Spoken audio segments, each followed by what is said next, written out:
Well, there's very fond memories of his visit here in 2016, particularly of going to the Basilica of Guadalupe, of going to the city of Ecatepec, a very working class city on the suburbs of Mexico City he went to, and of going to Ciudad Juarez on the border and burn with migrants as well as going to prisons. He'd long always talked about, supporting the downtrodden, concerns about the violence in Mexico. But it's interesting in the Mass in the Basilica of Guadalupe, which is a very important Catholic shrine. The Carlos Aguilar was overseeing that Mass and is also considered a possible replacement, or is being spoken about within Mexico at least, as a possible replacement of the Pope, and some hopes there. And although there's a lot of outpouring here, it must be said it's not quite the same level as it was for John Paul II when he died. He was really seen in Mexico as a kind of saint, really elevated. And whereas there's a lot of fondness for Papa Francisco, as he's known here, it wasn't quite on that level. And we can hear now just some reactions from worshippers in Mexico yesterday. For us, it was a blessing that he was from the American continent, especially because he understood us. He understood our culture, he understood our language. He was a pontiff of the people. Now, we are very sad, with mixed feelings knowing that he will no longer be with us. But we hope in prayer that the next successor of His Holiness will also be able to preserve his legacy. Now, the Pope was well known for his statements in defense of migrants, and he regularly clashed with the current US President Donald Trump on the matter. He said as far back as 2016 that a person who thinks only about building walls, wherever they may be, and not building bridges is not Christian.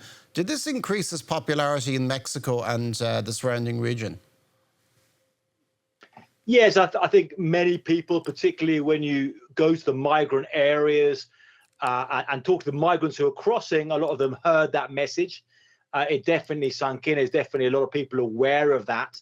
And you saw a lot of the Catholic Church during these record numbers of migration that we've seen the last few years, a lot of the Catholic priests being very active in providing shelter for migrants.